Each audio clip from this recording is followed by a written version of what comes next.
मैं अनीता कटारा राजकीय कला महाविद्यालय कोटा में भूगोल की सहायक आचार्य हूँ। तो आज हम इस क्लास में तृतीय वर्ष के जो प्रथम प्रश्न पत्र है प्रादेशिक भूगोल, उसके एक टॉपिक जलवायु प्रदेश या विश्व के जलवायु प्रदेश के बारे में पढ़ेंगे। इसे कई भूगोलवेत्ताओं ने जलवायु प्रदेशों के बारे में बताया है। उन्होंने अपने विचार, विभिन्न विचार जो हैं प्रस्तुत किए हैं। तो हम सबसे पहले तो ये देखते हैं कि जलवायु जो है वो पर्यावरण का एक मूल तत्व है। वो न केवल मानव की विविध क्रियाओं को प्रभावित करता है, बल्कि किसी भी प्रदेश के विकास को नियंत्रित और निर्धारित करता है। अर्थात किसी भी जगह की जो जलवायु होती है वो उससे उस क्षेत्र का जो विकास है वो नियंत्रित होता है, निर्धारित होता है। और चूँकि जलवायु की जो अनुकूलता है वो मानवीय गतिविधियों में सहायक होती है, और प्रतिकूल जलवायु जो है वो उसके लिए उसकी गतिविधियों में रुकावट डालती है। तो सबसे पहले तो हम जिन विभिन्न भूगोलवेत्ताओं ने जलवायु प्रदेश के बारे में बताया है, उनमें सबसे पहले हम सुपन को लेंगे। जैसे कि आप सामने नक्शे में देख रहे हैं, सुपन ने, जो कि एक जर्मनी जलवायुवेत्ता है, उसने जो जलवायु प्रदेश हैं उनके विभिन्न भागों को समताप रेखाओं के आधार पर बताया है। और इन समताप रेखाओं के आधार पर उसने विश्व के 3 जलवायु खंड बताए हैं। हम सब जानते हैं कि समताप रेखाएं क्या होती हैं। समान तापमान को मिलाने वाली जो रेखाएं होती हैं उन्हें हम समताप रेखाएं कहते हैं। तो उसके हिसाब से पहला जो इनका भाग है वो है उष्णमंडल या ट्रॉपिकल बेल्ट। हम सभी जानते हैं कि पूरी पृथ्वी को 3 जोन्स में या 3 मंडलों में बांटा गया है। सबसे पहला जो उष्णमंडल है, वैसे उसकी वो 23.5 डिग्री कर्क रेखा से दक्षिण में 23.5 डिग्री मकर रेखा तक फैला हुआ है। पर जो समताप मंडल है जो ये जलवायु प्रदेश है, इसे समताप रेखाओं के आधार पर इसकी पहले पार्ट यानी कि उष्णमंडल की जो सीमा रेखा है वो 50 सेंटीग्रेड वार्षिक रखी गई है। और लेकिन उत्तरी गोलार्ध में ये पेटी जो है बहुत ज़्यादा अनियमित हो जाती है, और उष्ण कटिबंध, जिसकी मैंने अभी बात की थी कि 23.5 डिग्री से 23.5 डिग्री कर्क रेखा से मकर रेखा तक फैला है, उससे अधिक चौड़ी है। इसके बाद आप सामने देख ही रहे हैं नक्शे में उष्णमंडल दिखाई दे रहा है, और जिसे टिक भी किया गया है। इसके बाद हम लेते हैं शीतोष्ण मंडल को या टेम्परेट बेल्ट को। आप देखिए सामने इसको दिखाया गया। इसकी जो सीमा है दोनों गोलार्धों में ग्रीष्म ऋतु की जो 30 डिग्री सेंटीग्रेड की समताप रेखा है वो बनाती है। ये जो शीतोष्ण मंडल है उत्तरी गोलार्ध में अलास्का और यूरेशिया के जो ध्रुव वृत्त हैं उनसे पहुंच जाती है, उनसे भी आगे पहुंच जाती है। लेकिन दक्षिणी गोलार्ध में ये केवल 55 डिग्री अक्षांश तक ही जाती है। और इन रेखाओं के बाहर इतनी अधिक ठंड पड़ती है कि अनाज और फल आदि पैदा नहीं हो सकते हैं। इसके बाद हम बात करते हैं शीत मंडल की। इसकी जो सीमा रेखा बनाती है 0 डिग्री सेंटीग्रेड की समताप रेखा। इसके परे यानी इसके हम बाहर की ओर जाते हैं तो ध्रुवों की ओर ठंड बढ़ती जाती है और किसी प्रकार की उपज नहीं होती है। तो जो सुपन ने एक तरह से तीनों जो जोन्स हैं या कटिबंध हैं, उष्ण, शीतोष्ण, शीत मंडल, उसके आधार पर और उनमें समताप रेखाओं के आधार पर इन जलवायु प्रदेशों को बांटा है। इसके बाद हम बात करते हैं थॉर्नथवेट की। जो थॉर्नथवेट हैं वो अमेरिकी ऋतु विज्ञानवेत्ता हैं। उन्होंने 1931 में जलवायु प्रदेश के बारे में बताया, और जो उनका जलवायु प्रदेशों का वर्गीकरण है वो प्राकृतिक वनस्पति के आधार पर लिया गया है। अब हमें सबको मालूम है कि जो वनस्पति होती है वो उसकी उत्पत्ति केवल वर्षा पे ही निर्भर नहीं रहती, बल्कि वाष्पीकरण की न्यूनाधिकता यानी वाष्पीकरण कम है ज़्यादा है उस पर निर्भर करती है। यानी कि उसने वाष्पीकरण की मात्रा को विशेष महत्व प्रदान किया है। इसका मतलब 2 आधार हो गए इसमें। एक तो वर्षा और एक हो गया वाष्पीकरण की न्यूनाधिकता। अब हम बात करते हैं, इसे इन्होंने 3 भागों में विभाजित किया है।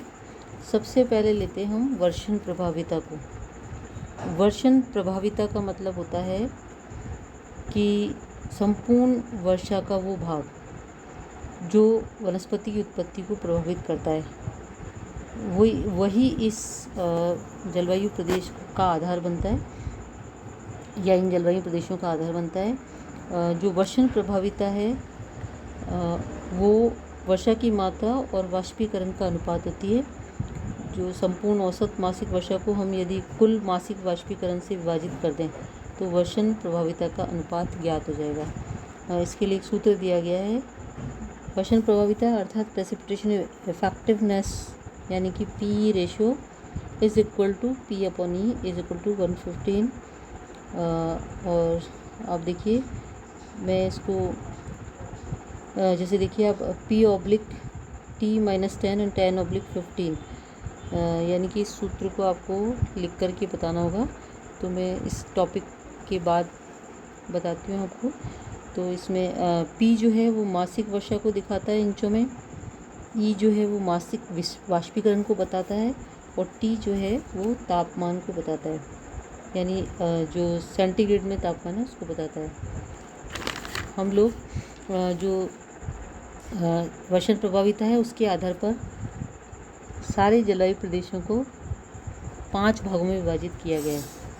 सबसे पहले हम जो वर्षा लेंगे 128 इंच से अधिक वाली जगह, तो वहाँ पर क्योंकि जो वो क्षेत्र बहुत ज़्यादा तर होता है, वेट होता है, मतलब यानी कि बहुत ज़्यादा आर्द्र होता है, बहुत नमी होती है, क्योंकि वहाँ पे वर्षा बहुत ज़्यादा होती है, तो वहाँ पे वर्षा के वन पाए जाते हैं। दूसरा जलवायु प्रदेश है वो 64 इंच से 127 इंच तक की वर्षा वाला होता है, जिसमें वन पाए जाते हैं। वन मतलब उसमें कई तरह के पौधे और वृक्ष पाए जाते हैं। वो आर्द्र होता है, यानी कि तर से थोड़ा या वेट से थोड़ा कम नमी वाला होता है। उसके बाद 32 इंच से 63 इंच तक का सी क्षेत्र है, उसे हम कम आर्द्र में रखते हैं, और वहाँ पर कम आर्द्र या सब ह्यूमिड, जिसमें केवल घास के मैदान होते हैं या ग्रासलैंड्स होते हैं। इसके बाद हम 16 इंच से 31 इंच तक का भाग डी लेते हैं, जो अर्धशुष्क क्षेत्र है और जिसमें स्टैपी नाम की घासें पाई जाती हैं। साथ में फिर 16 इंच से कम जहाँ वर्षा होती है वो शुष्क क्षेत्र होता है ई नंबर का, जो जहाँ पर मरुस्थल पाए जाते हैं। अब इस हिसाब से इन्होंने जो वर्षण प्रभाविता के जितने भी हमने ऊपर जो 5 आर्द्र क्षेत्र है उनको ऋतु संबंध में 5 विभागों में बांटा गया है। एक है small R is equal to वर्ष भर प्रचुर वर्षा। सेकंड है वर्ष भर प्रचुर मतलब वर्षा का मतलब हो गया moisture abundant eight all seasons, यानी कि रिच वर्षा, रिच रेनफॉल, यानी बहुत ज़्यादा वर्षा।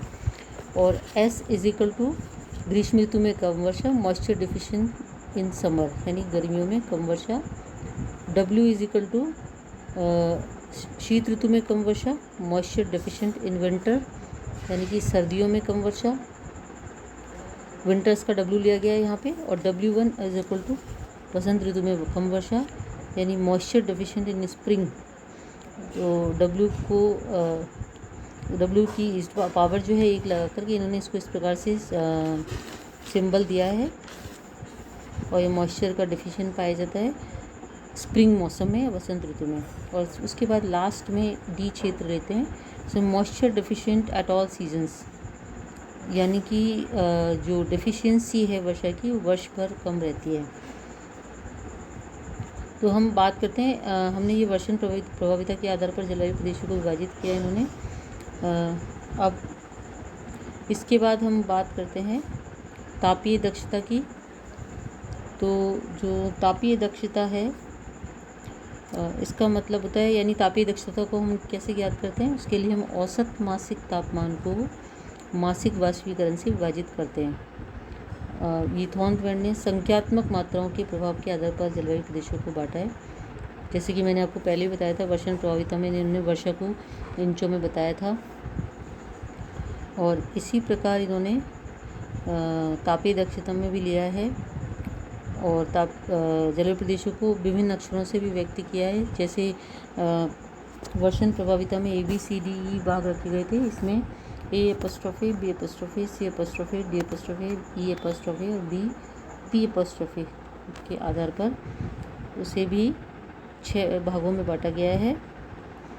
तो इन्होंने चूँकि जलवायु के मुख्य रूप से 8 भाग किए थे, लेकिन इसमें जो पहले 5 हैं वो ही बहुत ज़्यादा मान्यता रखते हैं, क्योंकि इनमें तापीय दक्षता अधिक होती है और शेष 3 भागों में तापमान की दक्षता कम रहती है। तापीय दक्षता के आधार पर इन्होंने सबसे पहला उष्णकटिबंधीय क्षेत्र लिया था, A' क्षेत्र लिया है, जिसमें तापीय दक्षता 128 इंच से अधिक है। उसके बाद B' क्षेत्र मध्यम तापीय क्षेत्र लिया है, जिसमें 64 इंच से 127 तक की तापीय दक्षता रहती है। C' में न्यून तापीय क्षेत्र लिया गया है, उसमें 32 से 63 तक रहती है। और D में टैगा है 16 से 31 तक, E में टुंड्रा है 1 से 15 तक और हिमाच्छादित क्षेत्र है वो 0 है। अब एक तरह से इन्होंने जलवायु प्रदेशों को जो जितने भी हैं उनको 32 भागों में विभाजित किया है। इनका विभाजन बहुत ज़्यादा सूक्ष्म तो था, लेकिन व्यापक नहीं है अभी, क्योंकि इनके द्वारा जो लंबे शीतकाल में जो तापमान है उसको हम ढंग से प्राप्त नहीं कर सकते हैं, तो ये तापीय दक्षता के आधार पर निकाला नहीं जा सकता है। और वाष्पीकरण की जो मात्रा है उसको भी पता लगाना बहुत कठिन होता है, इसलिए इनका जो वर्गीकरण है उससे थोड़ी कम मान्यता प्राप्त है। इसके बाद हम अगले जो व्यक्ति हैं जलवायुवेत्ता वो हैं कोपेन-गीगर,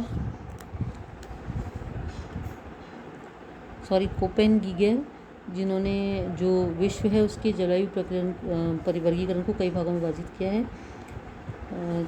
ये एक जर्मन जलवायु विज्ञान वेत्ता थे। इनका पूरा नाम है व्लादिमीर कोपेन। सबसे पहले उन्होंने अपना सिद्धांत 1918 में प्रस्तुत किया था। उसे उन्होंने 1931 और 1936 में संशोधित भी किया। और इस कार्य में उनके जो शिष्य थे रुडोल्फ गीगर, उन्होंने काफ़ी इनका सहयोग दिया। इसीलिए जो इनका जलवायु वर्गीकरण है इसे वर्तमान में कोपेन-गीगर जलवायु वर्गीकरण कहा जाता है। जो कोपेन-गीगर हैं इनके जलवायु वर्गीकरण का आधार है एक तो औसत मासिक तापमान, दूसरा औसत मासिक वर्षा और तीसरा है कुल वार्षिक वर्षा। तो इन्होंने अपने जलवायु वर्गीकरण को पहले 6 भागों में बांटा, capital A, B, C, D, E और E और H। इनमें सबसे पहले इन्होंने A को लिया है।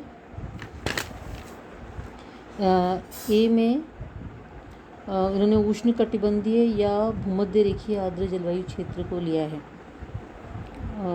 और इस लिया है। उसके बाद B में शुष्क जलवायु को लिया है, C में उष्ण शीतोष्ण आर्द्र जलवायु को लिया है, D में शीत शीतोष्ण जलवायु को लिया है और E में ध्रुवीय जलवायु को लिया है और उसके बाद H में उच्च पर्वतीय जलवायु को लिया है। इन भागों के भी कुछ उपविभाग हैं, जैसे जो दूसरा भाग है शुष्क जलवायु वाला, उसके 2 भाग हैं, एक तो BS स्टेपी जलवायु और दूसरा BW मरुस्थलीय जलवायु। उसके बाद थर्ड जो भाग है उसको C भाग जो है ET हिममंडित टुंड्रा जलवायु है। और इन्होंने इसके अलावा A, C, D और E के साथ जो है इन्होंने इन अक्षरों का उपयोग किया है, जिनको मैं आपको बता देती हूँ। इनमें सबसे पहले इन्होंने जो F लेटर यूज़ किया है उसको इन्होंने आर्द्र शब्द दिया है, मॉइस्ट शब्द दिया है। इसके अलावा W को शीत ऋतु शुष्क कहा है, S को ग्रीष्म ऋतु शुष्क कहा है, और यहाँ पे आप जान सकते हैं कि जैसे W विंटर से लिया गया है और S समर से लिया गया है और इनको शॉर्ट फॉर्म में यूज़ किया गया है, इन्होंने शॉर्ट फॉर्म में यूज़ किया है। इसके अलावा जो M है वो ग्रीष्म काल में जो मानसूनी प्रचुर वर्षा है उसके रूप में लिया है, यानी कि इन्होंने M को मॉइस्चर के रूप में लिया है यहाँ पे। और कुछ और छोटे छोटे अक्षर हैं उनका भी उपयोग इन्होंने किया है। तो हम सबसे पहले इनका जो पहला भाग है उष्णकटिबंधीय आर्द्र जलवायु उसको लेते हैं। ये जो जलवायु है वो उस क्षेत्र के सारे भाग जो हैं वर्ष के प्रत्येक महीने में और जो उसका तापमान है औसत तापमान वो 18 डिग्री सेंटीग्रेड से वहाँ पर अधिक रहता है। तो मैं आपको ये अगले क्लास में नक्शे के साथ समझाऊंगी। आज इसको यहीं ख़त्म करते हैं।